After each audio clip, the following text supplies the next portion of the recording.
What up, y'all? It's your boy Dread. Controversial topic number 2 for the day. Basically, it's about chivalry. Is it dead? And if it is, then whose fault is it? A lot of women these days like to say, well, men aren't gentlemen anymore, chivalry's dead, and men of these days are so disrespectful. And a lot of it, ladies, it starts with you. I mean, because rule number 1 about respect for ladies and gentlemen, rule number 1 is that you got to give respect to get it back. I mean, I'm not going to show love or respect to somebody who doesn't show the same thing in return to me. And another thing with chivalry is, especially, I believe that the independent woman is what killed chivalry. I mean, because stuff like that, it's making men not want to be gentlemen anymore. Sure, a man is supposed to want to be a gentleman because that's what, his mother and father teaches him. But the way a lot of these women out here act today, it makes men say, oh, well, if this is the way women want to be treated, then fine. Fuck it, I won't be a gentleman anymore. I'll be an asshole. And shout out to that nigga with the tattoos. This is kind of a response to him because he made a video about this a couple years ago. I'm going to be touching on the same topics he's touching on. But anyway, it could even be something as simple as a man holding the door open for a woman, because I'm sure this has happened to a dude at least one time in his life, where he goes up to hold the door open for a woman. He sees a woman walk behind him. It's like he holds the door open for her, and she's like, "What are you doing?" "I'm holding the door open for you." "What for?" "I don't know, because maybe that's what a gentleman's supposed to do." "I don't need you to hold the door open for me. I can do it myself." And see, that's the kind of shit that even, that's shit that makes men not want to be gentlemen anymore. Now, if you flip the scenario and, I see a woman walking behind me or whatever, and then I just open the door and just slam it in her face, well, she was like, well, that was rude. Why did you hold the door open for me? I'm a lady. And that's a problem. Why? It's because a lot of women, when it comes to chivalry, they're only want to be chivalrous when it benefits them. They like to play both sides of the fence. So which one is it, ladies? You tell us. Do you want to be treated like a lady, or do you want to be an independent woman? And a lot of women like to spit off at the mouth about how, oh, I'm an independent woman. I don't need a nigga for shit. Meanwhile, 85% of the shit you own is from other niggas. Maybe especially, the tricks or whatever. Buying your clothes, jewelry, shoes, TVs, iPods, and doing all this shit for you, and buying all this shit for you, and being nice to you, for whatever the reason is. And ladies, just because you may not need a man to buy you something, or you may not need a man to do something for you, it doesn't mean that you won't take it if it's offered. But if the shoe's on the other foot and it's the other way around, if a woman wants to do something nice for a man for a change, men, we're grateful. Well, some men aren't grateful, but, some are more grateful than others. But the point is, if a woman is to offer the average man something, whether it be clothes, money, jewelry, sex, or whatever else has benefits, we're going to welcome them with open arms, because most of the time, we're not going to say no. Because it's like when a woman wants to do something for us for a change, it's like, how often is this going to happen? How often does a woman want to do something for me? So I won't turn this down. And that's basically all I got to say about that.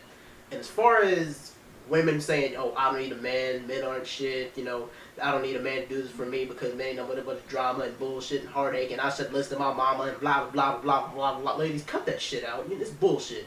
You do need a man. That's how you think marriages happen. So to a certain extent, women do need men to be happy. And I believe that a lot of women have that mentality is because they catch what I like to call bitter bitch syndrome.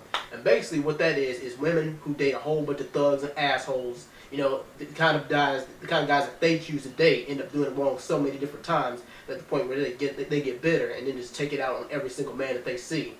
And that ain't fair, because a lot of women, they will say no to 30 guys before they tell one yes. And then you got the women who catch bitter bitch syndrome. That's where they tell 29 guys yes, and all those guys fuck her over, and then they tell the 30th guy no, and that could have been Mr. Right for them. That ain't right. One bad apple does not spoil the whole bunch. Or maybe it's just you who's attracting the bad apples. And fellas, when a woman, the attractive woman gets her ass kissed every single day by thousands of desperate, horny, and thirsty guys. So don't be fooled by all her bullshit sob stories about how all the men in her life did her wrong and how she's been done wrong and cheated over and over. Because I can guarantee you that 9 times out of the 10, she has something to do with the relationship failing. I can guarantee you that. And men, when we get done wrong, most of the time we're not bitter. A lot of dudes might say, man, fuck bitches, these bitches ain't shit. I'm saying, but, I've been done wrong and I've been rejected a whole bunch of times, but that doesn't mean I'm going to give up, I'm going to get bitter, because I know that there's a woman out there for me regardless. I'm not going to give up. And a lot of women have the bitter bitch mentality instead of just saying, you know what, it's my fault.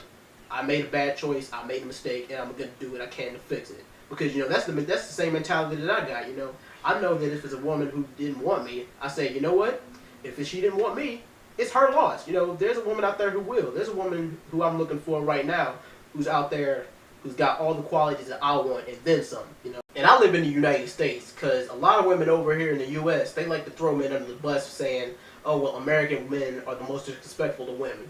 Really, ladies, if you believe that, then why don't you go to another country, go to the Middle East and see how they treat your ass, because their women, they ain't allowed to even leave the house without fully covering their bodies. And this is an excerpt from Congressman Mencia, where he was talking to this Arabian man, and he says, I have from the time that I get up to the time I go to bed a wife that has one goal. Her goal is to make me happy. She cooks for me, she cleans for me, she listens to me, and if I tell her to shut up, she shuts up. As an American, I was disgusted. But as a man, I'm like, how you do that? Because we're losing this battle over here in America. We could treat you like they do in the Middle East. He says, okay, you don't believe that you're respected? All right, how's this for respect? All right, you cook for me when I tell you to. You clean for me. You listen to me. You shut the hell up when I tell you to. You make me a sandwich whenever the hell I tell you to. If I tell you to jump, you say how high. If I tell you to run, you say how far. And you lick my balls and suck my dick on demand. How is that for respect? You know, we could treat you like that. If you want disrespect, that's disrespect. And a lot of men, you know, I believe for that reason, you know, some men over here in America are like that. Because men were just as guilty of that. Because we believe, I mean, because flat out, some men over here just don't trust women. You know, they believe that just because they should wear the pants in a relationship. Because even that nigga with the tattoo said this. He says, you know, a relationship should be a partnership, you know.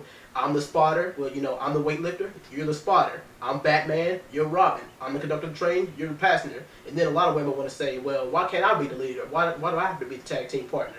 I mean, you know, it's supposed to be a partnership. It's supposed to be a two thing.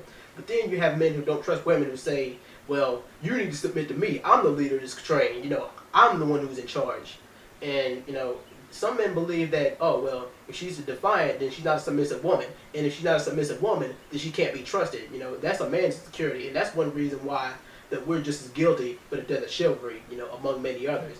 But chivalry, you know, and being treated with respect is a two-way street. You have to make men want to respect you, and men, you know, you have to make women want to respect you too. You know, it should be a two-way street. But anyway, tell me what you guys think it is. You know, who's really at fault for the death of chivalry? And am I wrong for this? You know, am I wrong at any point in what I said? And I'd be appreciated for comments and video responses to this. I'll see y'all later.